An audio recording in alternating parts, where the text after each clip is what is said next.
The night opens softly, as though the world itself is exhaling after a long day. And in that quiet breath, we return to the realm of forgotten civilizations.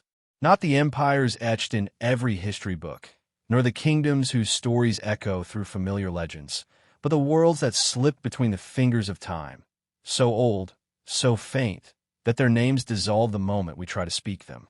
These are the civilizations that live in shadows and sediments, hinted at by a shard of pottery, a buried foundation, or a symbol whose meaning the earth has chosen not to reveal. To wander among them is to step into a place where certainty loosens its grip and the boundaries of history blur into mystery. There's a calmness in exploring what is half known, half imagined. In the darkness of evening, when the mind floats more easily, the stories of these lost cultures settle gently, like dust on ancient stone. They do not demand belief, nor do they promise answers. Instead, they invite us to listen, quietly, to the faint echoes that pulse beneath the recorded past. Every forgotten civilization is like a strain of music long faded into silence. We can sense its rhythm, feel its presence, even if the full melody has been swallowed by the centuries. Modern archaeology maps continents, analyzes soil layers, deciphers inscriptions, and reconstructs old homes and old lives. Yet for every discovery placed neatly into a museum, there are countless worlds still hidden from us. They lie beneath shifting dunes, in deep forests, under the weight of oceans, or simply below layers of everyday life. Some never built monuments large enough to endure. Others crafted structures so ancient that even the stones have begun to forget their purpose. And some civilizations may have left behind nothing more than a whisper, a technology ahead of its time, a cultural thread without a beginning. This documentary continues from where the first part left off, following these faint trails through the forgotten corridors of history. Part 2 begins not with loud revelations, but with the gentle awareness that the human story has always been more complex than the version carved into textbooks.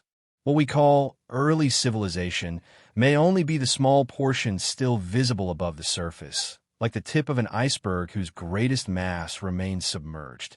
The rest, older, deeper, stranger, lies scattered across continents in ruins that do not fit neatly into timelines. As the world around you settles into stillness, imagine these ancient cultures not as distant curiosities, but as living societies, people gathering near fires, carving symbols whose meaning we can only guess, raising structures that defy our expectations of what early humanity was capable of. Imagine bustling marketplaces in regions now swallowed by desert, wooden homes along coastlines that no longer exist, stone temples built by hands whose names are forever lost. These civilizations were not myths. They were as real and vibrant as our own, only separated from us by the quiet, patient erosion of thousands of years. The duality of known and unknown creates a soothing rhythm. We understand enough to feel grounded, yet gaps remain wide enough to drift into imagination. The contrast is comforting, like walking along the edge of light and shadow. We see outlines, shapes, patterns, but their full meaning eludes us, leaving room for wonder. And in that space of wonder, history becomes something softer and more expansive. It becomes not a rigid sequence of events, but a landscape of possibilities. Tonight, we walk slowly through that landscape, allowing each forgotten civilization to unfold at its own pace. There will be those whose ruins stretch beneath the open sky, exposed by time, yet persistently enigmatic. Others exist only through scarce clues, a shard here, a foundation there, or subtle traces in the genetic patterns of modern peoples. Some civilizations represent the dawn of architecture, where the first stones were lifted with intention and meaning. Others belong to maritime cultures whose homes drifted with the tides or perched above lagoons, leaving behind stories that rise like mist from the water. Part of what makes these civilizations so captivating is not merely what they accomplished, but the silence surrounding them. Silence not from lack of importance, but from the great distance between their world and ours. They challenge us to reconsider the linear model of progress, to question whether civilization always moved from simple to complex, or whether complexity rose and fell many times before the pages of recorded history began. They hint that humanity's story may be far older and more intricate than we once believed. As we begin this journey, allow the gentle uncertainty to be a companion rather than a barrier. Each discovery we explore tonight will bring both illumination and shadow, a solved riddle on one side, an unanswered question on the other. And in that harmony of clarity and mystery, the imagination becomes free to drift without haste.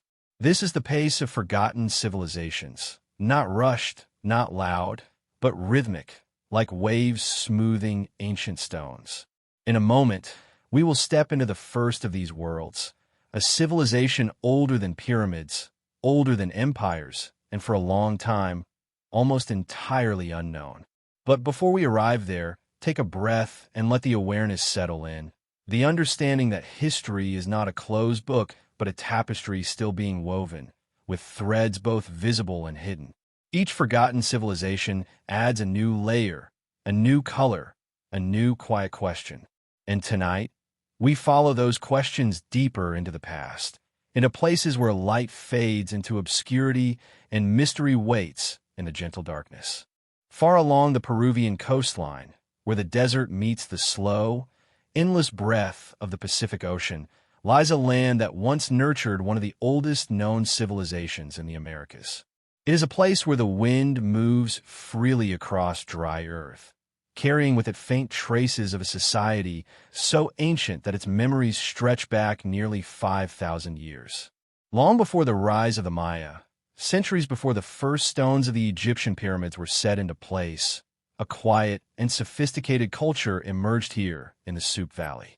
Today we call it Carol Soup, a name that feels both familiar and distant, like the echo of a forgotten rhythm. The landscape of Carol is deceiving at first glance. To the modern eye, its pyramids appear gentle, almost softened by time. They do not pierce the sky with the dramatic angles of Giza, nor do they carry the fierce artistry of Mesoamerican temples. Instead, they rise in broad, terraced layers, blending into the desert like ancient dunes sculpted by human hands. Yet these structures reveal something extraordinary. They're among the oldest monumental constructions in the Western Hemisphere. Their size, organization, and symbolic placement suggest a society capable of forward planning, shared labor, and ceremonial life on a scale far beyond what the world once imagined for such an early date. As archaeologists uncovered these ruins, they found themselves confronted with a quiet contradiction. The Carol Soup people created grand architecture, platform mounds, sunken plazas, and ceremonial spaces, yet they left behind almost no signs of warfare. No fortifications, no weapons, no mass graves. In a world where early civilizations often anchored their rise in power struggles and conquests, Carol stand apart. It suggests something gentler, a society held together by trade, ritual, and a shared sense of order rather than by fear or force. This contrast gives Carol a serene but puzzling character, like a page from history written in peaceful ink where we expected conflict. Evidence of extensive trade routes adds another layer to this mystery. Materials found at the site, shells from the distant coast, fibers from inland valleys, and uncommon stones, show that Carol's influence stretched far beyond its immediate surroundings. Goods traveled across deserts and rivers to reach this early urban center, forming an interconnected network long before other civilizations developed such reach. But the people who built Carol left behind no written language in the traditional sense. Instead, they used knotted cords reminiscent of the later Inca quipu to record information. These cords, simple yet deeply meaningful, stand today as one of the few direct links to their economic and ceremonial life. And then there's the matter of sound. In the ruins of Carol, archaeologists uncovered flutes made from the bones of condors and pelicans, delicate instruments that suggest music played a significant role in their culture. One can almost imagine a gathering in the sunken plazas, where melodies rose into the twilight air while the desert cooled around them. Music, trade, architecture, ritual, these elements formed a vibrant society, yet one that managed to flourish without leaving the familiar marks of kings or conquerors. The absence of hierarchy in the archaeological record has led many to wonder whether Caroll Soup operated with a remarkably cooperative structure, one where communal identity outweighed individual power. Yet despite these glimpses, much of Caroll Soup remains wrapped in silence. Why did this early society develop such complexity so quickly? What forces guided their cultural rise, and what beliefs shaped their monumental practices? Even more mysteriously, what caused their eventual decline? But here, the archaeological record grows quiet. Climate change may have played a role. River shifts may have disrupted agriculture. Perhaps the delicate balance that sustained their world simply eroded over time. The desert holds the answers still, folded beneath layers of dust and forgotten architecture. The contrast between what we can see, massive pyramids, intricate plazas, and what we cannot yet know gives Caroll its dreamlike quality. It stands like an ancient question mark in the sand. The people of Caroll Soup clearly possessed advanced understanding of construction, community organization, and ceremonial practice. Yet they left behind no mythic accounts, no royal tombs, no explicit symbols of authority. Their cities speak in the language of patterns rather than words, in alignments rather than inscriptions. As you imagine walking through this ancient landscape, the quiet desert wind brushing across the old stones, you might sense the presence of a people who lived in harmony with their environment. Their structures seem positioned thoughtfully, aligned with the land, as if built to resonate with natural cycles. The gentle slopes of their pyramids catch the light differently throughout the day, while the circular plazas draw the eye downward, into communal space rather than upward toward any single ruler. Everything feels balanced, intentional, serene. Caroll Soup suggests that civilization can arise not only from conflict or conquest, but from cooperation, creativity, and shared ritual. It challenges the assumption that early societies were always driven by scarcity or struggle. Instead, Caroll offers a vision of early humanity rooted in music, ceremony, and communal effort. And perhaps that is why its architecture endures. It was built not for domination, but for gathering. Not for defense, but for expression. As we explore its story, it becomes clear that Caroll Soup was not an isolated phenomenon. It existed alongside earlier cultural experiments in other regions, some known and many still hidden from us.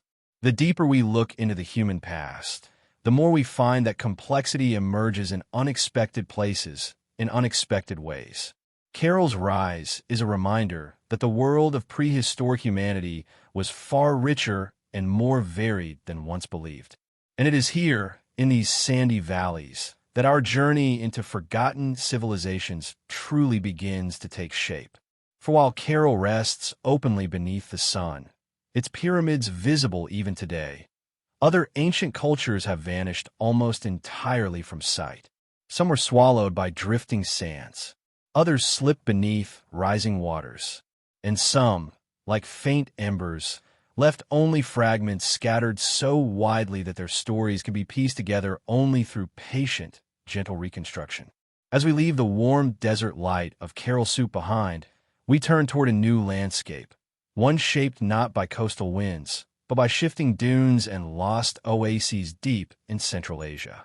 There, another forgotten civilization awaits, hidden behind centuries of silence. And its mysteries, though different in nature, mirror the same contrast of clarity and obscurity that defines Caroll, the known and unknown entwined in quiet harmony. Far from the sun-drenched deserts of Peru, across continents and time zones, lies a landscape of a very different character. The vast plains and river valleys of Central Asia, where the earth seems both alive and still, shaped by wind, water, and the passage of countless generations. Here, amid the arid plains, and shifting sands, once flourished a civilization largely hidden from the collective memory of the world. We know it today as the Khwarezm civilization, a society that thrived in what is now Uzbekistan, Turkmenistan, and northern Iran, in a region crisscrossed by rivers and canals that have long since retreated into history. Unlike the grand pyramids of Kerala, Khwarezm's remains are subtle, dispersed, and sometimes almost swallowed by the desert, but their story is no less remarkable. In imagining Khwarezm, it helps to picture a world that balances on the edge of extremes. Life depended entirely on water. The Amu Darya and its tributaries carved fertile oases in the midst of otherwise unyielding landscapes. The people of Khwarezm mastered these waters, constructing canals and irrigation networks that allowed agriculture to flourish where no natural abundance existed.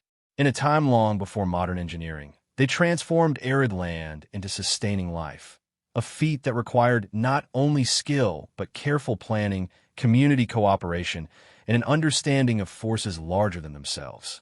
The contrast is striking. In an unforgiving desert, a civilization rose, organized not by chance, but through meticulous design and intimate knowledge of the natural world. The cities of Khwarezm reveal a civilization as pragmatic as it was enigmatic.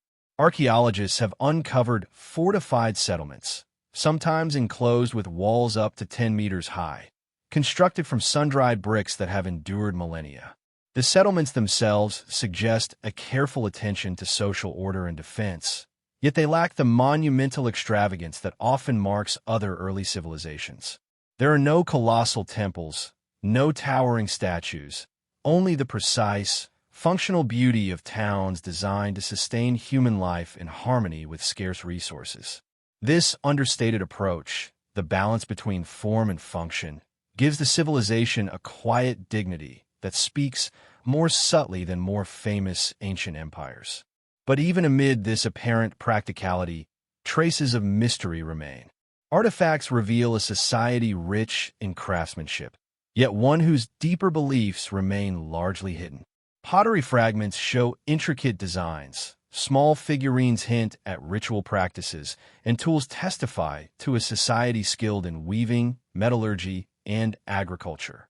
Yet there is little to tell us how the people of Khwarezm understood the cosmos, how they explained life and death, or how they structured power beyond the clear evidence of fortified cities. This tension between the visible and the invisible, the known facts and the vast unknown, imbues the civilization with a quiet, compelling allure, a sense that we are glimpsing only the edges of something far greater. Climate change, as in so many ancient societies, played a subtle but decisive role in shaping the destiny of Khwarezm. Shifts in river courses, desertification, and the natural ebb and flow of water transformed once fertile land into uninhabitable stretches of sand. Entire networks of towns and agricultural fields were abandoned as the environment slowly moved against human settlement. What remains are fragments, traces of canals, buried foundations, and the occasional pottery shard, all whispering the story of a people who adapted, endured, and eventually faded into obscurity. The desert does not shout their history. It hums it gently and persistently, waiting for patient observers to listen. One of the most remarkable aspects of Khwarezm is the contrast between its survival and its disappearance. The civilization endured for centuries, developing complex agriculture, trade, and social systems. Yet, unlike Kerala, whose decline remains enigmatic, Khwarezm's fading seems intertwined with environmental factors. Their water sources shifted, the Amu Darya changed course, and the very lifeblood of the region retreated. It is a quiet, almost poetic reminder that civilizations, no matter how carefully constructed, are fragile and intimately tied to the rhythms of nature. In this contrast between human ingenuity and environmental impermanence, Khwarezm teaches a lesson that resonates across time. Traveling through Khwarezm in imagination, one can picture towns clustered along canals, farmers tending to fields of wheat and barley, and markets where goods from distant regions arrive via caravans. Life must have been both structured and vibrant, disciplined yet creative. The canals themselves, some stretching for miles, served as arteries of survival, shaping not just agriculture but the social and political structure of the civilization. Water was both a gift and a constant concern, a force that enabled prosperity while reminding humans of their vulnerability. This delicate equilibrium defined their existence, and perhaps it also contributed to the civilization's eventual quiet disappearance as those vital waters moved elsewhere. Trade, too, connected Khwarezm to the wider world. Artifacts suggest exchanges with distant regions. Copper, semi-precious stones, and crafted goods traveled along routes that later formed parts of the Silk Road. These interactions hint at a culture not isolated, but engaged, aware of the wider world, while remaining deeply rooted in its own environmental challenges. The contrast is striking, a civilization both bound by geography and yet reaching beyond it, grounded in survival, yet aspiring to connection. The Khwarezm people understood networks, human and environmental alike, long before modern maps could chart their significance. Perhaps most haunting is what is lost to us. The rituals, songs, stories, and philosophies of Khwarezm remain silent beneath the sands. No extensive inscriptions survive to speak directly to us. What we have are stones, canals, and fragments of pottery, echoes of a life that once thrived and now lives only in inference and imagination. And yet, this absence is also a presence. It invites contemplation, allowing the mind to drift through centuries of human experience, imagining how communities shaped and were shaped by their environment. The tension between evidence and mystery, between survival and disappearance, creates a meditative space in which history and imagination intertwine. As the night deepens, the winds of the Central Asian deserts seem to carry whispers of the past. They remind us that civilization is never permanent, that what thrives today may vanish tomorrow, and that what remains is often fragmentary. Khwarezm stands as a silent testimony to human resilience, ingenuity, and the delicate balance between nature and society. It is a place of contrasts, life and decay, clarity and mystery, persistence and fragility. Walking in thought through its ruins, we sense both achievement and impermanence, the profound rhythm of human history that repeats in patterns across continents and centuries. Leaving Khwarezm behind, the mind drifts naturally to other regions where human ingenuity met similar challenges in different forms. If Khwarezm was shaped and ultimately consumed by rivers and deserts, there are places where the water itself became the agent of disappearance. Lands once inhabited, now swallowed by the sea. The imagination follows this thread, preparing to explore a world beneath the waves, a landscape that existed long ago and now exists only in fragments. Doggerland, the sunken continent beneath the North Sea. Like Khwarezm, it speaks of human ingenuity, adaptation, and eventual disappearance, but in a medium entirely different, fluid and inexorable, reminding us once more that the known and unknown dance together throughout history. Beneath the restless tides of the North Sea lies a landscape both haunting and familiar, a world that was once solid earth, now surrendered to water. Known today as Doggerland, this lost land stretched across what is now the submerged basin between Britain and continental Europe. Thousands of years ago, it was home to Mesolithic communities who hunted, fished, and farmed along rivers and lakes, forming societies that were thriving, mobile, and attuned to the rhythms of the natural world. The land was neither empty nor wild in the sense of wilderness. It was cultivated, occupied, and alive, a quiet cradle of human civilization slowly claimed by the sea. Doggerland presents a striking contrast to the civilizations we have explored so far. Unlike the pyramids of Caral or the canals of Khwarezm, its remains are invisible to the naked eye, hidden beneath layers of sand and salt water. No ruins rise above the surface. No pottery shards rest in museums for us to touch. Instead, evidence comes through sonar mapping, coarse samples from the seafloor, and the occasional fossilized bone or flint tool dredged up by fishermen. This partial visibility creates a dreamlike quality, as though the land exists simultaneously in reality and memory, a ghostly continent that can only be pieced together through careful reconstruction and quiet imagination. Life on Doggerland was intimately shaped by the natural world. Rivers carved fertile valleys, while dense forests offered shelter and food. Seasonal floods nourished fish stocks and maintained fertile soils, and herds of deer and aurochs roamed freely across the plains. Mesolithic communities navigated these rivers by canoe, following migratory patterns and seasonal changes.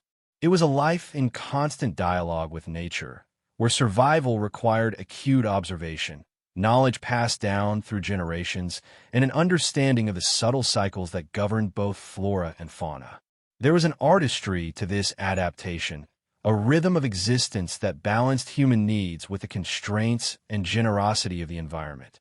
Yet, Doggerland's greatest drama was not found in daily life, but in its inevitable disappearance. Slowly, as the last ice age receded, glaciers melted, and global sea levels rose, the land was gradually submerged.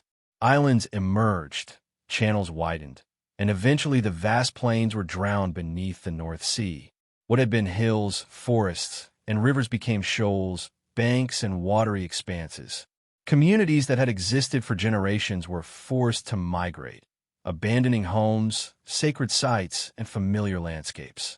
It is a story of quiet, relentless transformation, a reminder that even thriving civilizations are vulnerable to the inexorable power of nature. The archaeological challenge of Doggerland mirrors this gradual disappearance. Unlike solid ruins that can be unearthed, Doggerland exists mostly beneath shifting sands and currents. Much of our understanding comes from sediment cores, underwater surveys, and isolated artifacts carried up by modern fishing nets. Each fragment is a clue, a whisper of life that existed long before recorded history. Yet the incompleteness of the evidence invites contemplation rather than certainty. It asks us to imagine what is missing, to reconstruct not only settlements and subsistence strategies, but the rhythms of human life in a world now entirely submerged. This interplay between what is known and what is lost fuels a sense of wonder that permeates the story of Doggerland. Life in Doggerland was both communal and mobile. Evidence suggests temporary campsites near rivers, seasonal hunting grounds, and foraging routes that adapted to the shifting environment. The communities were small but sophisticated, with specialized knowledge of tools, fishing techniques, and seasonal cycles. Flint tools, carefully crafted and maintained, reflect a society skilled in subtle engineering and resource management. Shells, bones, and antlers reveal an aesthetic sensibility and practical ingenuity, hinting at a culture that valued both function and artistry. Yet, with rising waters, all of this would vanish. Homes reclaimed by the sea, forests drowned, and familiar landmarks erased. The story of Doggerland also reminds us of the impermanence of human endeavors, contrasting sharply with civilizations that built monumental architecture to endure. While Carol's pyramids and Khwarezm's walls remain, Doggerland teaches that survival, adaptation, and mobility can be just as significant in the arc of human history. Its legacy is subtle. The memory carried in the migration of people, the transfer of knowledge and culture to higher grounds, and the faint impressions left in sediment and stone. In this way, the civilization persists not through structures, but through influence echoing across the generations that followed. There is a poetic resonance in the gradual loss of Doggerland. Rising waters did not erase memory entirely. Rather, they transformed the land into legend, into imagination. Stories passed along by subsequent generations may have carried echoes of submerged forests, sunken rivers, and lost homes. Today, we reconstruct these worlds using modern technology, but in doing so, we also participate in a long tradition of human curiosity and storytelling. The contrast between permanence and disappearance, visibility and invisibility, known and unknown, creates a reflective space in which we can appreciate both the fragility and the resilience of early societies. Doggerland also highlights the interplay between environment and human ingenuity. Its community survived for millennia by responding to natural shifts, innovating in fishing, hunting, and foraging, and maintaining social structures that enabled cooperation. There was no centralized government, no monumental construction, yet life was organized and adaptive. In this, Doggerland complements the stories of Carol and Khwarezm, showing that civilization is not a singular path toward monumental expression, but a spectrum of human ingenuity shaped by place, resources, and circumstance. Each society, whether desert, riverine, or submerged, reveals different strategies for thriving in the world, reminding us that survival and culture manifest in countless forms. Imagining the final days of Doggerland is both haunting and serene. As the seas rose, families would have packed possessions, herded animals, and walked toward higher ground. The forests and rivers that had nurtured life were slowly transformed into water, erasing homes but not the human knowledge carried forward. In this quiet retreat, there's a kind of beauty, the inevitability of change, the calm acceptance of forces larger than human will, and the resilience that enabled these people to adapt and survive elsewhere. Doggerland, in its disappearance, becomes a meditation on impermanence, a lesson that the natural world is neither adversary nor ally, but a persistent shaping force. As we leave the sunken landscapes of Doggerland behind, the mind begins to turn to regions where disappearance was even more dramatic, where entire societies vanished beneath shifting sands and stone. From the North Sea, we travel southward to the deserts of the Middle East, to Mesopotamian plains where early civilizations left behind records etched in clay, yet whose origins and interconnectedness are still partially lost to us. The story of Doggerland has prepared us to see the patterns of rise, adaptation, and decline, echoes that repeat across continents and millennia, teaching that the human story is never linear, never fully visible, and always infused with mystery. From the sunken plains of Doggerland, our journey takes us southward into the cradle of civilization itself, Mesopotamia, the land between the Tigris and Euphrates rivers. Here, in what is now modern-day Iraq, Syria, and southeastern Turkey, humans made the first deliberate steps toward urban life, writing, and complex governance.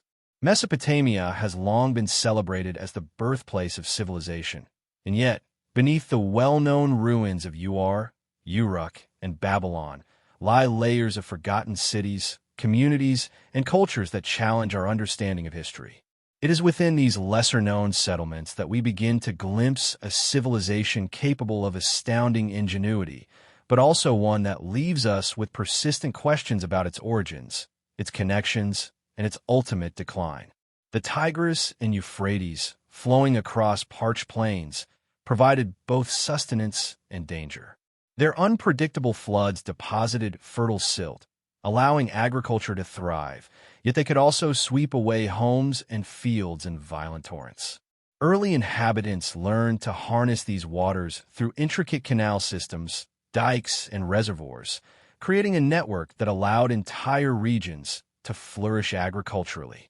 Unlike the discrete canals of Khwarezm, these waterworks were sprawling and interconnected, suggesting the emergence of coordinated administration and shared responsibility on a scale that hints at early forms of governance.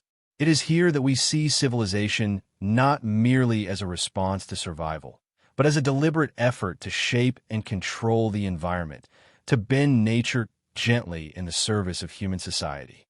Archaeological excavations reveal layers upon layers of cities, built, abandoned, and rebuilt over centuries. Beneath the ruins visible today lie foundations of communities that date back as far as 5000 BCE, predating the legendary Ur and Babylon. These are the cities of forgotten kings and unknown peoples, where everyday life played out in mud brick homes, bustling markets, and communal spaces. Yet for all their proximity to rivers, these communities were not immune to challenges. Shifting channels, soil salinization, and the slow creep of desertification, forced adaptation, migration, and sometimes abandonment. The rhythm of rise and decline here is a quiet testament to human resilience and the delicate balance required for sustaining complex societies over time. Mesopotamia's contributions to human knowledge are profound, even if some of its stories have been lost. The Sumerians, for instance, developed one of the earliest writing systems, cuneiform, allowing humans to record trade, law, and myth. Yet hidden beneath these achievements are even older layers, communities whose names are unknown, whose stories survive only in traces of clay, pottery, and stone tools. These forgotten cultures challenge the linear narrative of history, showing that human development is rarely straightforward. Innovation, adaptation, and cultural exchange were constant, often invisible processes, unfolding quietly beneath the footprints of more famous civilizations. There is a subtle tension here between the monuments and records that endure and the ephemeral, fragile lives that created them. Trade and connectivity shaped these early cities in ways that are often overlooked. The rivers themselves were highways, linking settlements across hundreds of miles. Goods such as obsidian, lapis lazuli, and timber traveled vast distances, connecting disparate communities and fostering a web of interdependence. Even the smallest settlements, seemingly isolated, were part of these networks, their inhabitants interacting with distant peoples, exchanging ideas, techniques, and cultural practices. In this, Mesopotamia resembles Khwarezm, yet with a denser population and more layered complexity, a tapestry of human activity that stretches across space and time. Every shard of pottery, every fragment of a tablet, hints at conversations, transactions, and interactions that occurred long before modern record-keeping existed. Religion and ritual played a central role in Mesopotamian life, yet many aspects of these practices remain shrouded in mystery. Temples, ziggurats, and shrines dominate the archaeological record, suggesting hierarchical societies with powerful priesthoods. Yet alongside these monuments, smaller ceremonial spaces hint at local and familial rituals, practices that have left no inscriptions but were likely central to daily life. The contrast between grand, public religion and intimate, private ritual mirrors the broader theme of history, visible and monumental versus hidden and personal.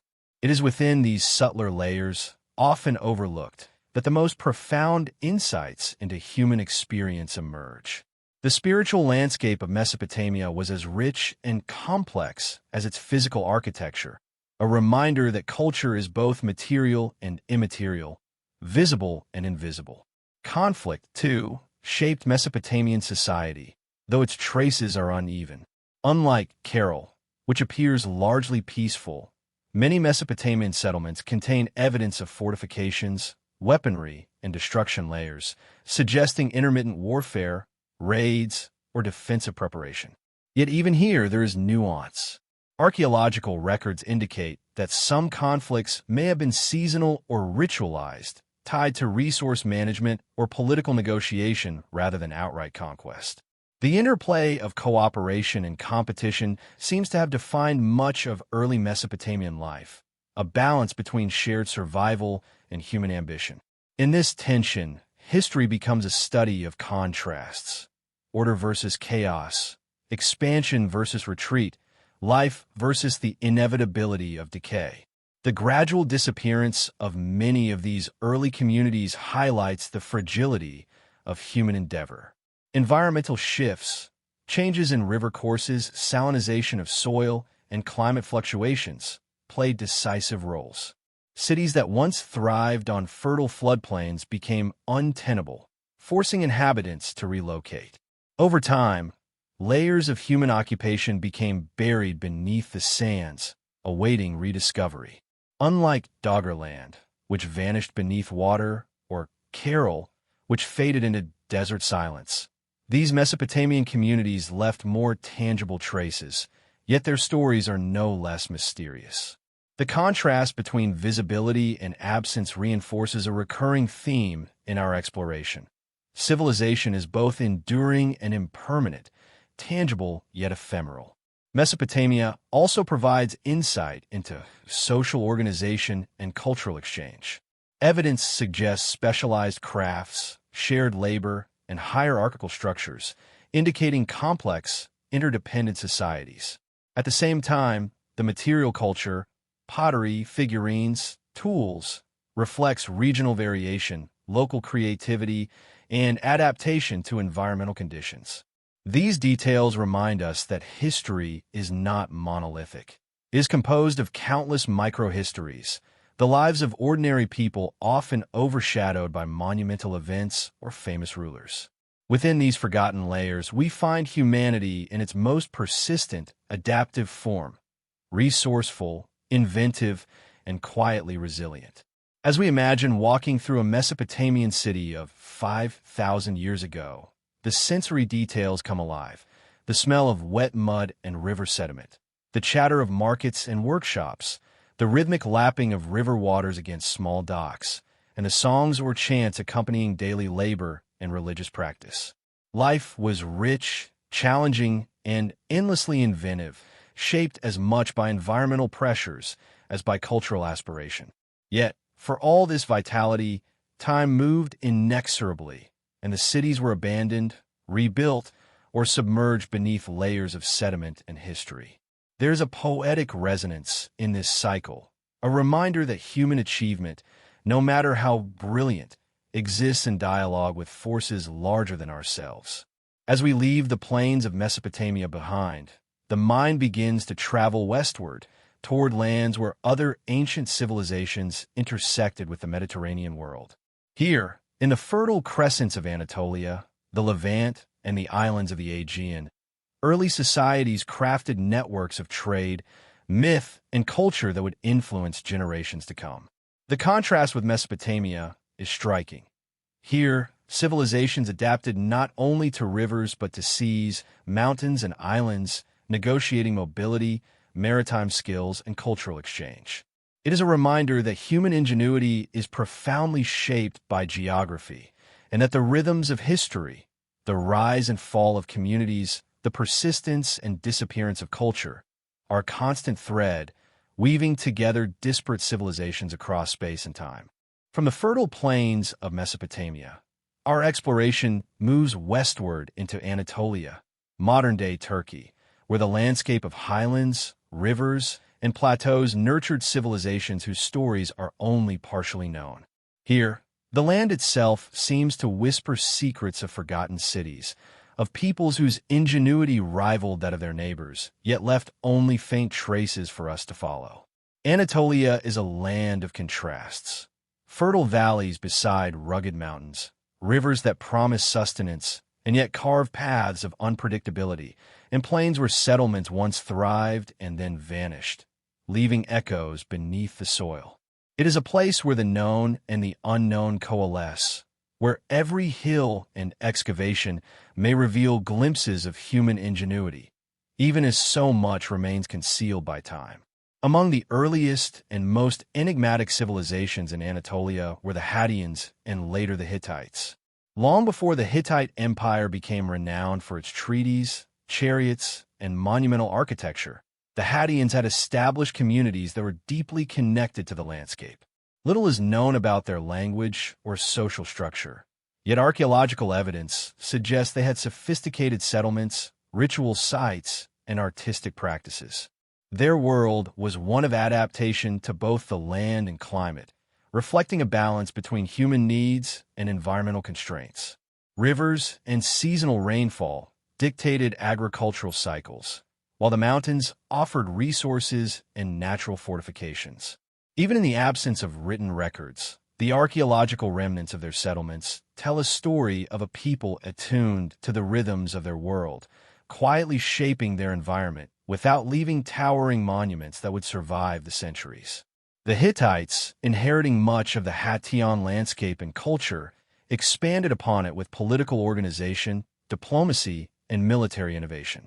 Cities such as Hattusa, the empire's capital, were remarkable for their fortifications, royal complexes, and sacred precincts.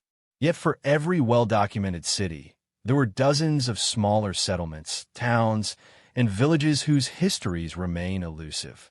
These smaller communities functioned as the lifeblood of the empire, providing food, crafts, and local governance, yet their stories have largely faded into obscurity. The contrast between the grandeur of Hattusa and the everyday life of these peripheral settlements reminds us that history is layered. Monumental architecture and written records reveal only a fraction of human experience, while the invisible, quieter layers often hold insights into resilience, adaptation, and social cohesion. Anatolia's geography played a defining role in shaping its civilizations. The highlands and mountain ranges created natural barriers, fostering both isolation and protection, while rivers and valleys enabled communication and trade. Early communities capitalized on this geography, developing networks of roads, storage facilities, and marketplaces that allowed resources to flow between urban centers and rural areas. This delicate balance between isolation and connection contributed to the region's dynamic culture. Ideas, technologies, and religious practices traveled across valleys and plateaus, spreading influences while also maintaining distinctive local characteristics. Even the most modest settlements participated in these broader networks, demonstrating that innovation and cultural transmission were not confined to the great capitals alone. Religious and ritual life in Anatolia adds another layer of mystery. Sacred sites, temples, and ceremonial artifacts suggest that both the Hatteians and Hittites engaged in elaborate practices intended to secure harmony with the natural and supernatural worlds. Gods and goddesses were intimately tied to rivers, mountains, and fertility, reflecting a worldview in which human survival was inseparable from environmental balance. Smaller, local shrines, often overlooked in excavation reports, hint at private or familial rituals that complemented public ceremonies. This duality, grand public religion versus intimate personal practice, mirrors the broader tension in Anatolian history between visibility and obscurity, the monumental and the ephemeral. It reminds us that culture thrives in both the seen and unseen, the recorded and the forgotten. Trade, mobility, and interaction were central to Anatolia's vitality. The region sat at a crossroads between Mesopotamia, the Aegean, and the Mediterranean, connecting diverse peoples and resources. Anatolian cities exported metals, such as copper and tin, traded timber from mountain forests, and facilitated the movement of luxury goods and ideas. Even small villages were part of these networks, their craftsmen, farmers, and traders contributing to a system of interdependence that shaped economies, politics, and culture. In this, Anatolia reflects a recurring theme in our journey: the quiet yet profound influence of lesser-known settlements on the broader arc of civilization. While the great capitals dominate historical memory, the myriad smaller communities were the channels through which innovation and knowledge traveled. Conflict, both internal and external, also left its mark on Anatolia. Fortifications, weapons, and destruction layers reveal periods of tension, invasion, and political upheaval. Yet these events were interwoven with periods of peace, trade, and cultural flourishing. The Hittites, in particular, were skilled diplomats, forging treaties and alliances with neighboring kingdoms, demonstrating that the shaping of history was as much about negotiation and cooperation as it was about conquest. This interplay between diplomacy and warfare underscores the fragility of human endeavor, the precariousness of settlement, and the constant tension between expansion and survival. Civilizations rise not only through construction, but also through adaptation to the uncertainties of the world around them. The disappearance of many Anatolian settlements mirrors patterns we have seen elsewhere. Environmental shifts, including changes in river courses, soil fertility, and climate fluctuations, compelled communities to adapt, relocate, or sometimes vanish entirely. Unlike the submerged plains of Doggerland or the desert-encroached cities of Mesopotamia, Anatolia's lost settlements are often hidden beneath layers of later occupation or scattered across rugged terrain, waiting to be rediscovered. This partial visibility creates a sense of wonder and melancholy, as the physical traces are both present and elusive, inviting speculation about the lives, customs, and innovations of those who once inhabited the land. The tension between evidence and absence, between what we know and what remains hidden, is central to the sleep-friendly, contemplative tone of this narrative. Artistic and technological achievements further illuminate these forgotten civilizations. Pottery, figurines, metallurgy, and textile fragments reveal communities skilled in both practical craftsmanship and creative expression. Even in the absence of monumental architecture, these artifacts testify to cultural richness and ingenuity. They speak of daily life, spiritual beliefs, and social structures, offering glimpses into societies that balance survival with aesthetic and symbolic practices. In studying these artifacts, we begin to understand that civilization is not measured solely by towering structures or extensive written records. It also exists in the quiet labor of daily life, in creativity adapted to local materials and circumstances. Walking mentally through a Hattian or Hittite settlement, one can imagine the rhythm of daily existence. Children playing amid mud brick houses, craftsmen at work in small workshops, women preparing food and tending to household gardens, elders guiding communal decisions. Seasonal festivals and religious observances punctuate daily routines, while traders and travelers bring news and goods from distant lands. There is a quiet continuity in these routines, a sense of life unfolding against the backdrop of mountains and rivers. Yet, for all this vitality, time moves inexorably, and many settlements were abandoned, either absorbed into larger urban centers or left to decay.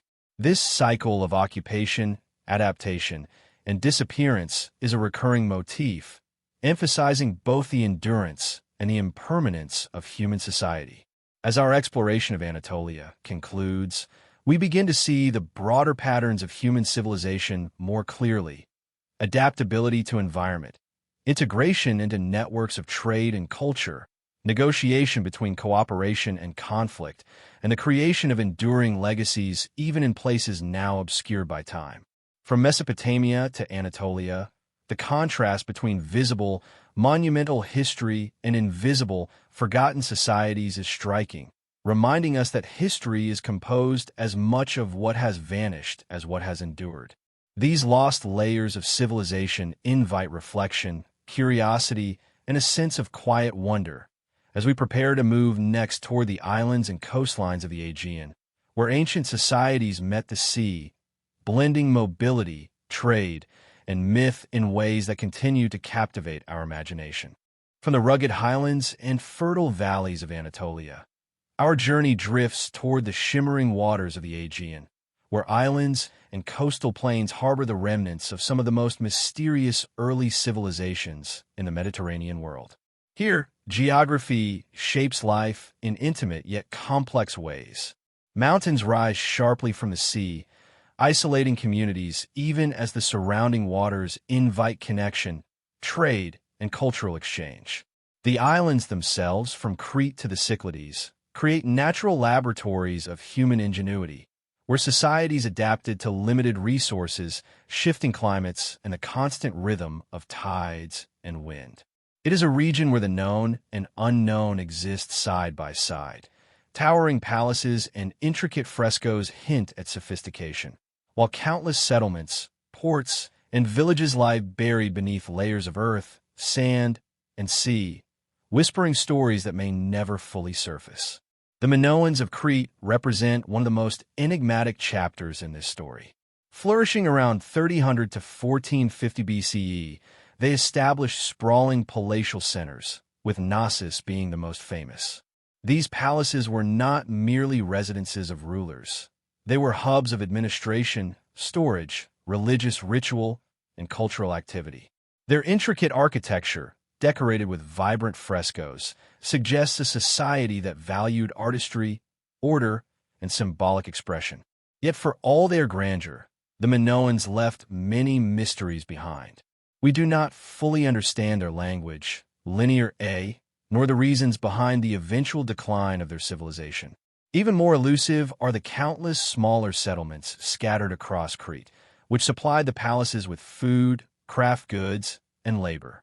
These smaller communities, now almost invisible, were essential to the civilization's functioning, reminding us that history is often built on the invisible shoulders of ordinary people. Trade and maritime mobility define much of the Aegean experience. Unlike the river-dependent civilizations of Mesopotamia and Anatolia, Minoan society relied on the sea as both a lifeline and a highway. They exported pottery, olive oil, and textiles, and imported metals, luxury items, and ideas from the mainland and beyond. Coastal settlements and smaller islands were not isolated. They were nodes in a complex network of exchange, facilitating cultural diffusion across the eastern Mediterranean. Even the simplest fishing villages were part of this system, contributing to communication, commerce, and technological development. The sea shaped the Minoans' worldview, infusing both practical life and religious belief with a sense of movement, unpredictability, and interconnectedness. This maritime focus created a rhythm of life very different from the riverine civilizations we have encountered, highlighting the interplay between geography and cultural adaptation. Religion and ritual pervaded Aegean life, often in ways that remain tantalizingly ambiguous. Palaces, shrines, and sacred groves suggest a complex belief system that blended nature worship with elaborate ceremonies. Iconography, such as depictions of bull leaping or sacred animals, hints at symbolic meanings deeply intertwined with fertility, protection, and the cycles of life and death. Yet beyond the monumental palaces and temples, countless smaller shrines existed in villages and remote locations, suggesting personal or local rituals that were integral to daily existence. This juxtaposition of grand public religious expression with intimate, local practices mirrors the broader theme of contrast. Monumental versus hidden, recorded versus ephemeral, visible versus forgotten. It is in these quieter spaces that the rhythms of daily life and spiritual continuity become most vivid. The Minoans' artistry and technological achievements are extraordinary, from their pottery to their metalwork, textiles, and architectural innovations. Their use of complex drainage systems, multi-story buildings, and urban planning demonstrates a sophisticated understanding of engineering and environmental adaptation. Yet these achievements were not limited to the palaces alone. Smaller settlements contributed to and benefited from these innovations, supplying materials, labor, and knowledge that flowed throughout the island. By studying these peripheral communities, we gain insight into the interconnectedness of Minoan society and the delicate balance that allowed such civilizations to flourish. The evidence, though fragmentary, underscores that innovation is rarely the product of isolated genius. It emerges from networks of collaboration and shared human experience. Conflict and natural disaster shaped the Minoan world, though not always in straightforward ways. Earthquakes and volcanic activity, particularly the eruption of Thera, modern Santorini, disrupted settlements, trade routes, and political hierarchies, leaving indelible marks on cultural memory. While evidence of warfare exists, including fortifications and weapons, it appears that natural forces had an equally significant impact on the civilization's trajectory. These environmental pressures illustrate a recurring theme across forgotten civilizations. Human ingenuity is constantly measured against the unpredictability of nature. Survival depends not only on social organization and skill, but on the ability to adapt to forces larger than any single city or ruler. The interplay of human resilience and natural unpredictability forms a haunting rhythm that echoes through the archaeological record. Art and symbolism offer a rare glimpse into Minoan thought and aesthetics. Frescoes depict dancing figures, sacred animals, and ritual scenes. Pottery demonstrates intricate design, and small figurines suggest daily practices or spiritual devotion. Yet for all this evidence of sophistication, much remains opaque. The language of Linear A is undeciphered, leaving administrative records, literature, and sacred texts tantalizingly out of reach. This uncertainty adds a layer of quiet mystery, inviting speculation about the beliefs, governance, and interpersonal lives of the Minoans. The contrast between tangible artifacts and lost knowledge, between what survives and what is forever silent, reinforces the sense of a civilization that continues to intrigue and captivate us precisely because it is not fully known. The smaller islands of the Cyclades and the Dodecanese complement the story of Crete. These communities, often overlooked in history books, reveal how human societies adapt to isolation, limited resources, and maritime mobility. Settlements on rocky islands, with scarce arable land, relied on fishing, animal husbandry, and trade. Yet despite these challenges, they produced distinct material cultures, artistic styles, and social structures. They participated in regional networks, exchanging goods, ideas, and even religious practices with larger centers like Crete and the Anatolian coast. Their persistence, often against environmental constraints, highlights human adaptability and creativity in spaces that might otherwise seem inhospitable. Walking through these Aegean landscapes mentally, one can imagine life unfolding in small coastal villages, nets drying in the sun, pottery being shaped by careful hands, children running along rocky paths, and rituals performed at secluded shrines overlooking the sea. At the same time, the palaces of Knossos rise in the imagination, with corridors, frescoed halls, and storage rooms filled with olive oil and grain, symbolizing the administrative complexity of the civilization. This duality, the grand and the humble, the monumental and the everyday, creates a layered understanding of human life. It reminds us that civilizations are not only defined by kings and palaces, but also by the quiet rhythm of daily existence, by communities whose names may never be recorded, yet whose contributions were indispensable. As we leave the Aegean behind, our focus begins to widen toward the Mediterranean mainland, where the interactions of these islands with the peoples of Greece, Anatolia, and beyond foreshadow the emergence of classical societies. The echoes of Minoan art, architecture, and trade patterns ripple through the subsequent Mycenaean civilization, even as much of their culture remains enigmatic. The contrast between islands and mainland, sea and land, visibility and obscurity continue to shape our understanding of how forgotten civilizations contribute to the tapestry of history. Each settlement, each artifact, and each whisper of the past invites us to reflect on human ingenuity, resilience, and the inexorable passage of time, setting the stage for our next exploration of the ancient world. The vast expanse of the Pacific Ocean, stretching endlessly like a dark, rippling canvas beneath the stars, hides one of humanity's most mesmerizing mysteries, the incredible voyages of the Lapita people. Long before modern navigation systems, or even the earliest written maps, these remarkable seafarers set forth across thousands of miles of open water, guided by nothing more than the subtle cues of wind, waves, clouds, and the distant glimmer of land.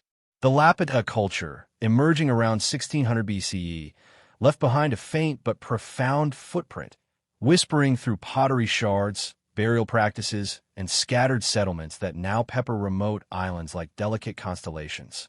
Their story is one of audacity and meticulous skill, a narrative of quiet mastery over both environment and uncertainty.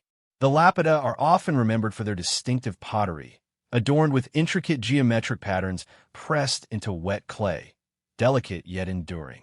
Each design carries a silent story, a coded reflection of their identity, beliefs, and the world around them.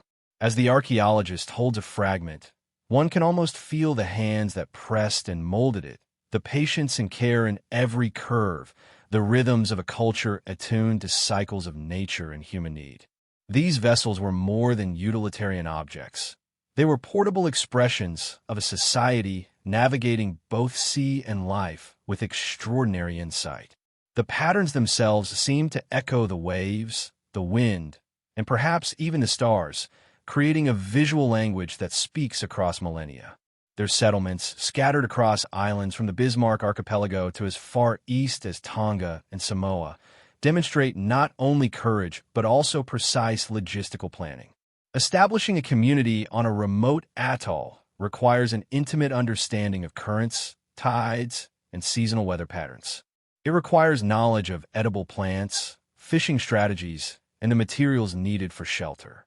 Yet, despite these challenges, the Lapita flourished, weaving a network of communities that shared techniques, trade goods, and cultural traditions across vast distances.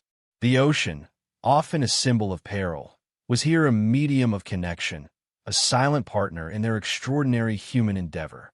Scholars continue to puzzle over the methods that allowed such early long-distance navigation.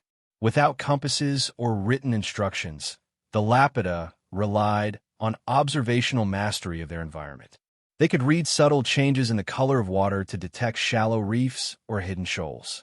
They observed the flight patterns of birds returning to islands, the swell patterns of waves as they bent around distant land masses, and the celestial rhythms of the night sky, using stars as guides across an unending horizon.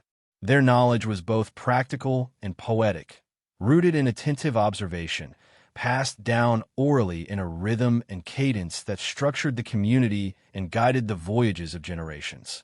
Trade and exchange were also central to their story, though much of it remains veiled in mystery. Obsidian, shell, and other raw materials traveled between islands, suggesting networks that were both expansive and reliable. The Lapita were not isolated adventurers, but part of a broader human tapestry, linking communities through material culture, ritual, and knowledge.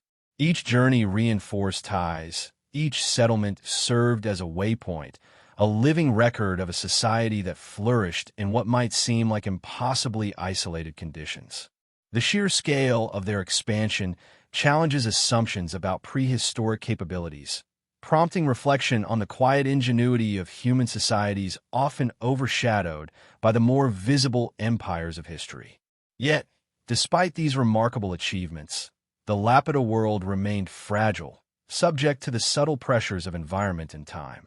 Rising sea levels, changing climate patterns, and the limitations of small island ecosystems posed constant challenges. Entire settlements could vanish, leaving only shards of pottery, traces of hearths, or the faint outlines of dwelling platforms. In these fragments lies both the tragedy and beauty of their story.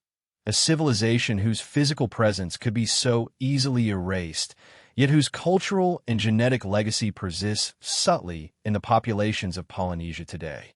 There's a quiet poetry in this persistence, a reminder that even the most ephemeral human efforts can ripple through time in unexpected ways. Exploring the Lapita's world also involves engaging with a delicate balance between certainty and speculation. Archaeologists can track migration paths, date artifacts, and reconstruct settlement layouts, yet the heart of their culture, the stories they told, the songs sung beneath moonlit skies, the thoughts behind each carefully inscribed motif, remains largely inaccessible. This interplay between what is known and what is forever lost is central to the allure of the Lapita narrative. It invites reflection, not as a puzzle to solve quickly, but as a meditation on human courage, adaptability, and the unspoken connections between generations. In imagining a Lapita voyage, one might picture a double-hulled canoe gliding silently through phosphorescent waters, the bow cutting gently through waves that whisper beneath a canopy of stars. A small crew, alert to subtle cues, the angle of swells, the position of clouds, the distant glint of a reef, navigates with a rhythm that has been honed over countless journeys. Stories of ancestors and visions of new lands accompany them, creating a psychological map as vital as the physical one. The ocean's vast emptiness contrasts sharply with the precision and determination of human agency, a recurring motif in the study of forgotten civilizations. Here, the mystery of the Lapita comes alive, not as a distant abstraction, but as a lived, intimate experience of exploration and resilience. As the narrative gently closes, the Lapita emerge as more than a historical curiosity. They are emblematic of human ingenuity and the quiet power of observation, adaptation, and communal knowledge. Their legacy endures in the cultural threads of Polynesia, the oral histories of island communities, and the pottery fragments that continue to surface from the sands and reefs. For the modern observer, their story evokes both admiration and reflection. Admiration for their daring and skill, reflection on the impermanence of civilizations, and the realization that even the most remote, fragile, or seemingly isolated communities have the capacity to shape history in profound ways. Thus, the Lapita people guide us across not just the Pacific, but across time itself. They bridge the known and the unknown, offering a serene, almost hypnotic meditation on exploration, culture, and the delicate threads that connect humanity. In their voyages, their artistry, and their enduring legacy, we glimpse the quiet, resilient heartbeat of forgotten civilizations, a reminder that history is often written in fragments, whispers, and the spaces between islands and stars. In the heart of the Saharan sands, where the relentless sun casts shadows over ancient ruins, lies a civilization that many have forgotten. The Garamantes, whose name is now barely a whisper in the historical records, once thrived in the heart of one of the harshest environments on Earth, the Libyan desert. They were a people whose ingenuity allowed them to turn an unforgiving landscape into a cradle of life, mastering the art of survival where others would have perished. Their story is one of quiet brilliance, a reminder of how human creativity can thrive even in the most inhospitable places. The Garamantes are best known for their remarkable engineering feat, the creation of a complex system of underground canals, known as Fagara, which tapped into ancient subterranean water reserves hidden deep beneath the desert surface. These channels, carved with incredible precision, transported water from distant aquifers to their settlements, making it possible to cultivate crops, raise animals, and build thriving communities in an otherwise barren landscape. The concept of harnessing hidden water sources might seem almost mystical to the modern mind, but to the Garamantes, it was a matter of survival, an almost sacred knowledge passed down through generations. What makes the story of the Garamantes all the more fascinating is how little we truly know about them. Despite their remarkable achievements, their civilization vanished without a trace, leaving behind only ruins and a few scattered artifacts. Unlike the mighty empires of Rome or Egypt, the Garamantes left no written records, no grand monuments that told of their kings and queens. Instead, their story is pieced together from the archaeological remains of their desert cities, from the remains of their complex irrigation systems, and from the accounts of outsiders who encountered them long after their heyday had passed. The earliest mentions of the Garamantes come from the writings of ancient Greeks and Romans, who were both intrigued and intimidated by the desert dwellers. To these outsiders, the Garamantes were a mysterious people who lived on the edge of the known world, an enigmatic civilization that thrived in isolation, far from the great centers of Mediterranean culture. Yet, the more we learn about them, the clearer it becomes that the Garamantes were far from isolated. They were deeply connected to the Mediterranean world through trade, diplomacy, and even warfare. Their reach extended across vast stretches of the desert, and their influence was felt as far away as the Roman Empire itself. One of the most captivating aspects of Garamante society was their skill in trade and agriculture. Despite the vast, empty expanse of the Sahara surrounding them, the Garamantes were active traders, moving goods across the desert on camel caravans that traversed the harshest of terrains. They traded in precious materials such as salt, gold, and ivory, which were highly prized by neighboring civilizations. In return, they acquired Roman and Egyptian luxury goods, including fine pottery, glassware, and textiles. Their control over critical trade routes through the desert made them a powerful player in the broader Mediterranean trade network, and their wealth is thought to have been built upon this strategic position. However, it was their agricultural practices that truly set the Garamantes apart.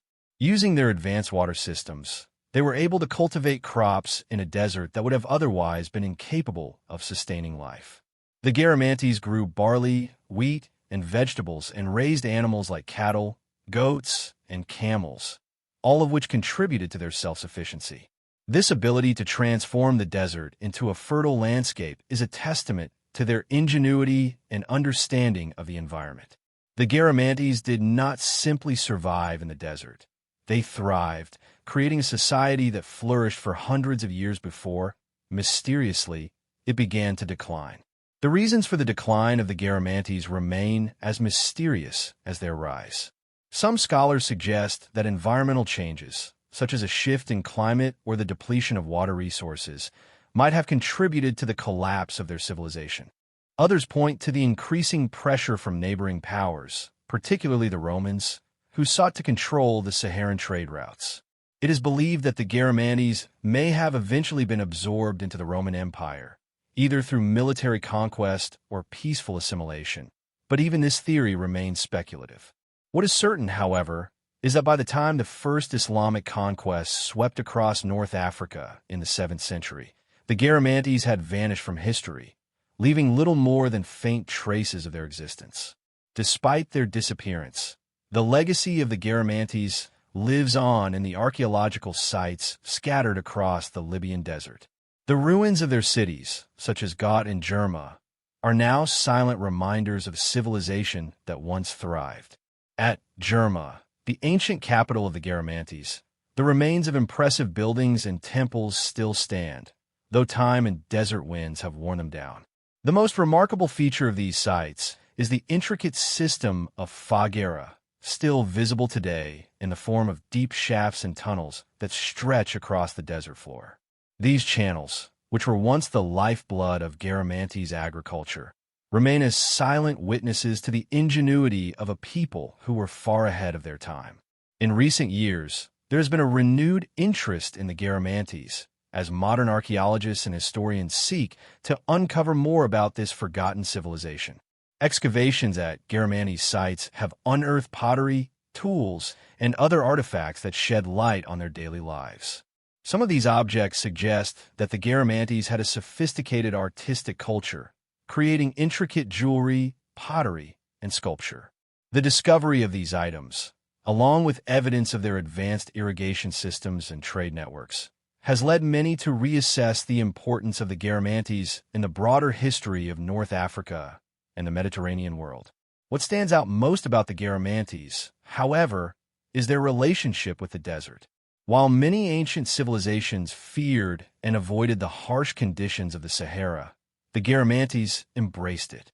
They adapted to their environment in ways that were both practical and awe-inspiring. Their ability to master the desert's resources, from water to soil, allowed them to create a vibrant society in one of the world's most unforgiving landscapes. In this sense, the Garamantes were not just survivors. They were pioneers, transforming the desert into a thriving hub of culture and trade. As we reflect on the Garamantes today, we are left with a sense of awe and wonder at their achievements. Their story is one of resilience, innovation, and adaptation, qualities that are as relevant now as they were thousands of years ago. The mystery of their rise and fall, however, reminds us of the fragile nature of all civilizations. Empires may rise and fall, but the Garamantes' legacy, hidden beneath the sands of the Sahara, endures as a quiet testament to human creativity, resourcefulness, and the power of the land itself. In many ways, the Garamantes offer a reminder that history is not only written in the grand capitals of empires or the monuments of kings and queens. Sometimes it is hidden in the desert, in the silent ruins of a forgotten people who shaped the world in ways we are only just beginning to understand. Their civilization, so long lost to time, now stands as a beacon for those who seek to understand how human ingenuity can overcome even the most formidable challenges. The Garamantes remind us that, even in the face of the most extreme conditions, civilization can not only survive, it can thrive. When we think of civilizations lost to time, we often imagine grand cathedrals crumbling to dust or the collapse of vast empires, their ruins scattered across battlefields or hidden beneath forest canopies. But sometimes, the disappearance of a civilization is quieter, more insidious, like a slow, creeping tide that gradually erodes all traces of a culture. Such is the case with the Greenland Norse, a fascinating yet enigmatic group whose rise and fall in the frozen landscapes of the North Atlantic challenges our understanding of human resilience and adaptability. The Norse settlers arrived in Greenland in the late 10th century, drawn by the promising tales of Eric the Red, the legendary Viking explorer who established the first permanent Norse colony on the island. These settlers, hailing from Scandinavia, were no strangers to harsh conditions, having already thrived in the rugged landscapes of Iceland and the fjords of Norway. Yet Greenland posed an entirely different challenge. The island, located just south of the Arctic Circle, was a land of extremes, glaciers, tundra, and icy waters surrounded by shifting sea ice. It was a place where life would be a constant struggle against the forces of nature, and yet the Norse managed to build thriving communities in this frozen expanse. At first, Greenland seemed to offer everything they needed: rich marine resources, fertile lands along the coast, and the promise of a new frontier. The Norse established two main settlements: the eastern settlement, centered around what is now the modern-day town of Qaqortoq, and the western settlement, located near the site of present-day Nuuk. For several centuries, these settlements flourished. They built churches and farms, raised livestock, and traded with both the indigenous Inuit people and European traders. Their society was heavily based on agriculture, with a focus on raising cattle, sheep, and goats, as well as growing barley, oats, and other crops that could withstand the harsh Arctic environment. The Greenland Norse also left behind remarkable cultural markers, including the ruins of churches, farmsteads, and an intriguing set of artifacts that reflect their unique fusion of Viking traditions with the new demands of life in the Arctic. Their remarkable adaptation to the environment is evident in their use of turf to construct homes, a material well suited to the cold, insulating heat in the harsh winters. The turf houses they built were surprisingly comfortable, with thick walls that kept out the freezing winds and a central hearth around which families would gather for warmth and sustenance. However, despite their early success, the Greenland Norse eventually began to decline, and by the 15th century, the settlements had disappeared entirely. The reasons for this collapse remain one of history's most compelling mysteries, one that has sparked countless debates and theories. Some scholars have suggested that the collapse was due to a combination of environmental factors, such as a cooling climate, overgrazing of land, and a lack of resources. The Little Ice Age, which began around the 14th century, brought colder temperatures to Greenland, making it increasingly difficult to grow crops and raise livestock. The once fertile coastal lands began to freeze over, and the Norse settlers were forced to rely more heavily on the sea for food. But even the sea, with its abundance of marine life, proved to be a fickle provider. The changing climate led to unpredictable sea ice conditions, making it difficult for the Norse to hunt seals, whales, and fish, which had once been their main source of sustenance. Others argue that the collapse of the Greenland Norse may have been due to cultural factors. The Norse were, at their core, a people deeply rooted in farming traditions. Unlike the Inuit, who had developed a highly adapted culture for hunting and fishing in the harsh Arctic environment, the Greenland Norse were unable to fully embrace a lifestyle that was based on the sea. Their reluctance to shift away from farming, even when it was no longer sustainable, may have contributed to their downfall. The arrival of the Little Ice Age further compounded this issue, reducing the growing season and making farming even more difficult. Over time, the population of the settlements dwindled, and the Greenland Norse were increasingly isolated from the outside world, their trade networks disrupted by the shifting climate and the isolation of the island. One of the most poignant aspects of this decline is the sense of isolation that seems to have permeated the later years of the Greenland Norse. The medieval chronicles tell us that the settlers were in contact with Norway and other parts of Europe through regular trading routes. Yet, as time went on, these connections began to fade. In the 14th and 15th centuries, the records show that there were fewer and fewer ships arriving in Greenland, and the Norse were left to fend for themselves in an increasingly hostile environment. At the same time, the Inuit, who had long inhabited Greenland's northern reaches, began to expand southward, encroaching on the Norse settlements. Their knowledge of hunting and fishing in the Arctic environment made them better suited to the changing climate, and some scholars believe that the Inuits' growing presence may have put pressure on the Norse, making their already difficult lives even harder. There is also the possibility that the Greenland Norse were victims of their own ambitious sense of identity. Their cultural ties to Europe were strong, and their Christianity, marked by the construction of churches and the establishment of a bishopric in Greenland, was central to their sense of self. But as the climate grew colder and more unpredictable, they found themselves at odds with the demands of their religion, which required them to rely on farming rather than hunting. The shift from one lifestyle to the other may have been too difficult for the Norse to make, and their rigid adherence to European norms may have contributed to their inability to adapt to the Arctic's realities. By the 15th century, the settlements in Greenland were abandoned, and the people who had once thrived in this remote land were gone. The last written record of the Greenland Norse is from 1408, when a bishop from Norway visited the island. After that, the settlements disappeared from history, swallowed up by the cold winds and drifting sands of the Arctic. Today, the ruins of the Greenland Norse are all that remain of their once vibrant culture. The grass-covered mounds of their homes and churches, the landscape, their outlines visible only through the careful excavation of archaeologists. The most iconic of these sites is the cathedral in the eastern settlement, a reminder of a time when Christianity took root in the cold, distant corners of the world.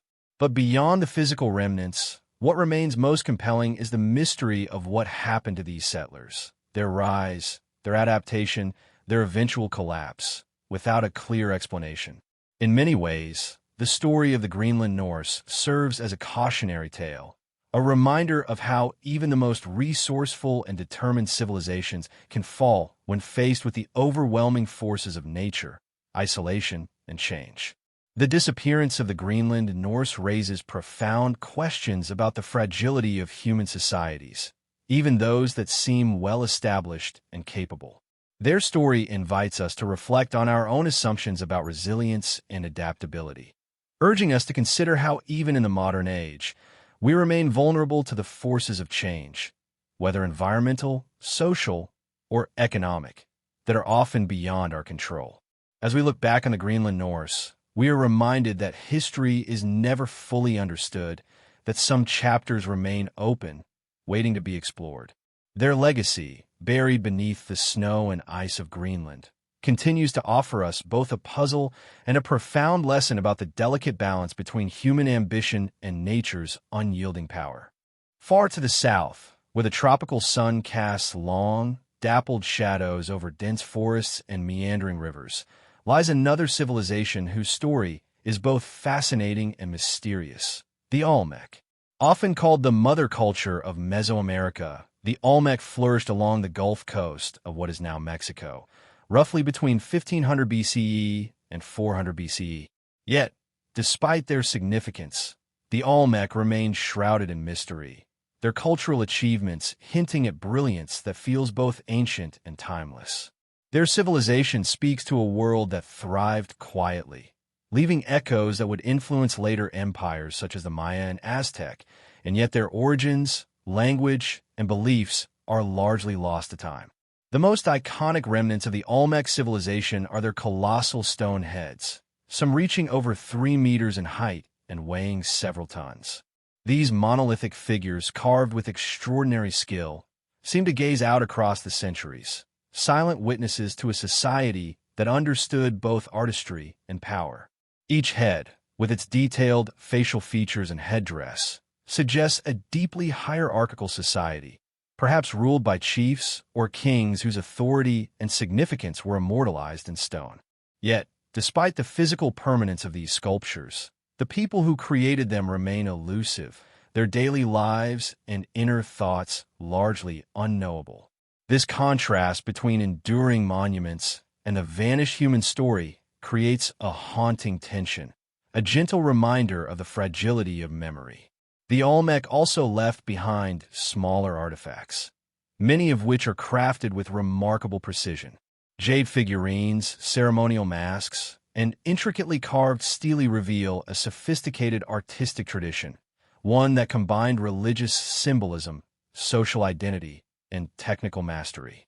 These objects suggest a culture deeply attuned to both the natural and spiritual world, one that understood cycles of life, death, and rebirth in ways that we are only beginning to grasp. Archaeologists have found evidence of ritual centers, ceremonial platforms, and plazas that indicate a society organized around communal gatherings and spiritual practices. Yet the Olmec left no written records in a script we can fully understand, which only deepens the allure of their story. Every artifact becomes a fragment of a puzzle whose full picture is forever just out of reach. One of the most remarkable features of Olmec culture was their mastery of trade and resource management. Though their settlements were located along river valleys and coastal plains, the Olmec acquired materials from distant regions, including jade, obsidian, and basalt. These trade networks suggest a society that was both interconnected and sophisticated, able to move precious goods across hundreds of miles with remarkable efficiency. The rivers themselves were lifelines, enabling transportation and communication in a landscape of dense forests and swamps.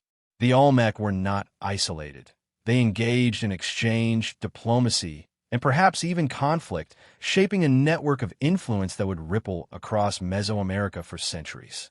Despite these achievements, much about the Olmec remains unknown, especially the reasons behind the decline of their civilization around 400 BCE.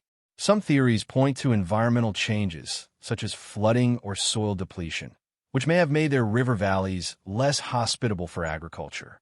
Others suggest internal social pressures, shifts in political power, or competition from neighboring cultures as contributing factors.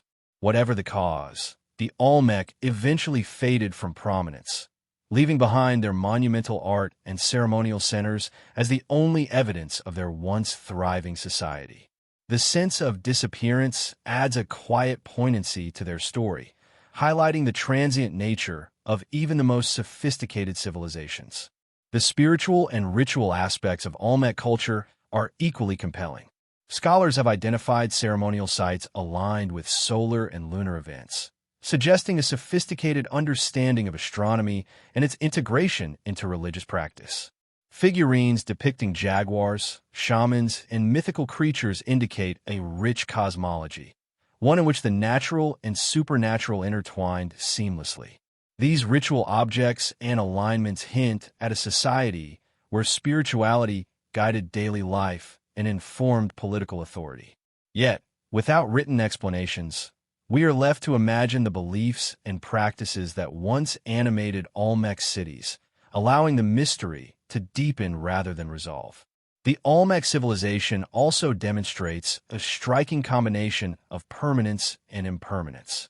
The colossal stone heads, massive platforms, and ceremonial mounds were built to endure, yet the knowledge, language, and stories of the people themselves have largely vanished. Their physical achievements outlasted the oral traditions and social structures that created them, leaving modern observers with a sense of both awe and loss. This contrast between enduring material culture and vanished human presence exemplifies the central theme of forgotten civilizations, that history is not only what survives, but also what slips quietly beyond our reach. Archaeological discoveries have slowly illuminated some of the Olmec world. Sites such as San Lorenzo, La Venta, and Tres Zapotes reveal well-planned ceremonial centers, sophisticated drainage systems, and evidence of hierarchical governance. Yet even these findings raise more questions than answers. How were decisions made within Olmec society? What were the full extents of their trade networks? How did they view life, death, and the unseen forces that guided their communities? Each fragment, each ruin, each artifact invites the imagination to wander, allowing listeners to drift through the world of a people whose presence is felt more in atmosphere than in documented history. The Olmec also serve as a bridge to later Mesoamerican civilizations. Their innovations in writing, calendar systems, and ceremonial practices laid the foundations for the Maya, Aztec, and other cultures that would rise centuries later. In this sense, they are a quiet but powerful influence, a civilization whose direct voice may be lost, yet whose impact resonates across time and space. Their story emphasizes the idea that even civilizations that disappear physically or politically can leave enduring imprints on human culture, shaping societies long after their decline. In contemplating the Olmec, we are invited to consider the delicate balance between human ambition and the forces of nature, between permanence and transience, between what is remembered and what is forgotten. The Gulf Coast landscape, once alive with Olmec communities, now appears peaceful and empty, yet beneath the surface, it still holds whispers of ancient life. The colossal heads, the ceremonial mounds, the intricately carved artifacts, they are more than relics. They are echoes of a civilization that once shaped the world in profound ways, even as it eventually slipped beyond the grasp of history. Their story encourages a quiet reflection on the nature of legacy itself. What is truly permanent? Is it the material objects we leave behind, the traditions we transmit, or the subtle influences that ripple outward to shape future generations? The Olmec challenge us to think in terms of both scale and subtlety, reminding us that civilizations may fade from immediate memory, yet continue to shape the world in unseen ways. Their enduring monuments act as silent teachers, guiding our curiosity and encouraging a meditative engagement with the past, where mystery and history coexist in a gentle, hypnotic rhythm. The Olmec, in their vanished yet enduring presence, exemplify the tension between knowledge and mystery that underpins the study of forgotten civilizations. They are at once familiar and unknowable, their artistic and architectural achievements providing glimpses into their world while leaving vast spaces for imagination and wonder. As we drift through their story, we are invited not only to witness history, but also to inhabit it, to experience the quiet complexity of human creativity, and to appreciate the fragile beauty of civilizations that rise, flourish, and ultimately fade into memory. In the end, the Olmec remind us that history is not merely a sequence of dates and events, but a living, breathing tapestry of human endeavor. Their influence persists in ways both tangible and invisible, shaping cultures, inspiring artistry, and provoking endless curiosity. For the modern listener, their story is a serene meditation on human ingenuity, resilience, and the delicate traces left behind by civilizations that vanish yet continue to shape the world in subtle, profound ways. In the dense jungles and river valleys of Mesoamerica, where sunlight filters softly through a canopy of towering trees and the air hums with the whispers of unseen creatures, one of the earliest great civilizations in the Americas quietly came to life, the Olmec. Often referred to as the mother culture of Mesoamerica, the Olmec are thought to have flourished between roughly 1500 BCE and 400 BCE, yet much of their story is shrouded in mystery. While later civilizations such as the Maya and Aztec built vast empires and left behind detailed records, the Olmec remain elusive, leaving us with monumental stone sculptures, ceremonial centers, and fragments of their intricate artistry. Their civilization is a delicate balance of permanence and impermanence, visible in the enduring artifacts they left behind and the vanishing traces of daily life that are almost impossible to reconstruct. Among their most remarkable legacies are the colossal stone heads, some weighing as much as 20 tons and standing over 3 meters high. These imposing figures, carved from basalt, transported over vast distances, depict faces with distinct features, adorned with elaborate helmets or headdresses. They are silent witnesses to a society that understood power, identity, and ritual in deeply symbolic ways. Each head seems to watch across centuries, its gaze steady and enigmatic, suggesting leadership, reverence, or perhaps commemoration of figures whose names and deeds are forever lost to time. The contrast between these enduring stone monuments and the fleeting human presence that created them imbues the Olmec with an aura of quiet mystery, as though they exist on the edge of both memory and imagination. Beyond these monumental heads, the Olmec produced an array of smaller artifacts that speak to their sophistication. Intricately carved jade figurines, masks, and ceremonial objects reveal a culture with a refined aesthetic sense and a profound understanding of symbolic meaning. The choice of jade, a rare and precious stone, suggests not only technical skill but also a deep reverence for certain materials, perhaps connected to their spiritual beliefs. Many figurines depict jaguars, shamans, or composite human-animal figures, hinting at a cosmology that merged the natural and supernatural worlds. These artifacts, though small in size, carry immense significance, acting as windows into the spiritual life of a civilization that remains largely unknowable through written records alone. The Olmec also developed ceremonial centers that reflect careful planning and social organization. Sites such as San Lorenzo, La Venta, and Tres Zapotes reveal platforms, mounds, plazas, and drainage systems designed for both ritual and communal use. These centers were not merely functional. They were symbolic spaces where political authority, religious practice, and community life intersected. Archaeologists have found evidence that the Olmec aligned certain structures with celestial events, suggesting an awareness of astronomy and its role in guiding rituals or agricultural cycles. These ceremonial landscapes emphasize the Olmec's sophisticated understanding of the world around them, blending science, spirituality, and artistry in ways that continue to fascinate scholars today. Trade and resource acquisition were also central to Olmec society. While their settlements were concentrated along river valleys and coastal plains, the Olmec obtained materials from distant regions, including jade from the highlands, obsidian for tools, and basalt for monumental sculpture. The movement of these materials over hundreds of miles points to complex networks of exchange and communication. It is likely that these trade routes facilitated not only the exchange of goods, but also ideas, rituals, and cultural practices, weaving the Olmec into a larger Mesoamerican context.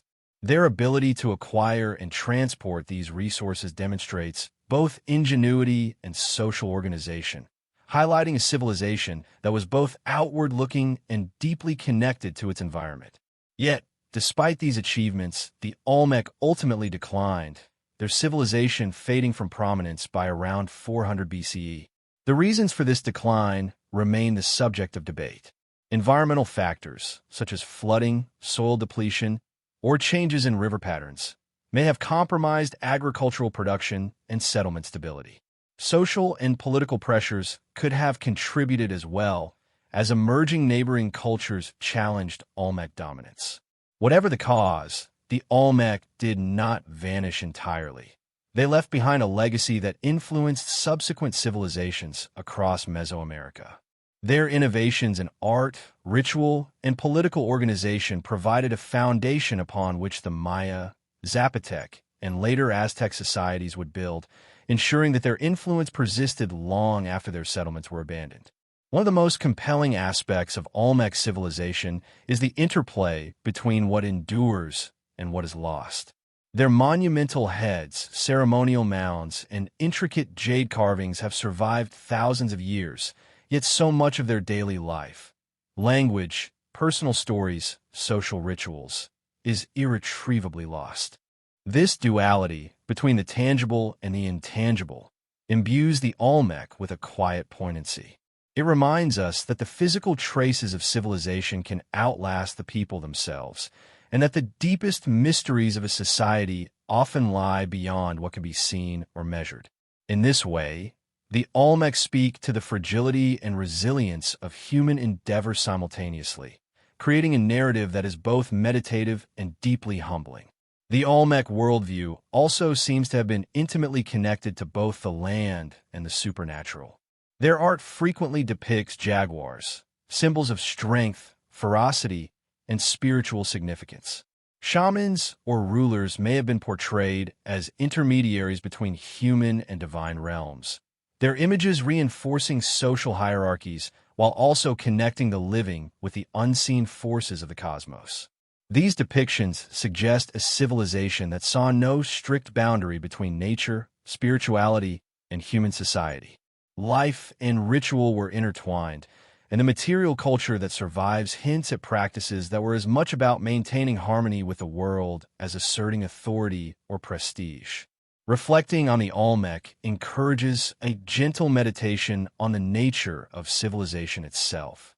They remind us that societies are not only defined by monumental architecture or recorded history, but also by subtle influences, ideas, aesthetics, rituals that ripple outward over generations.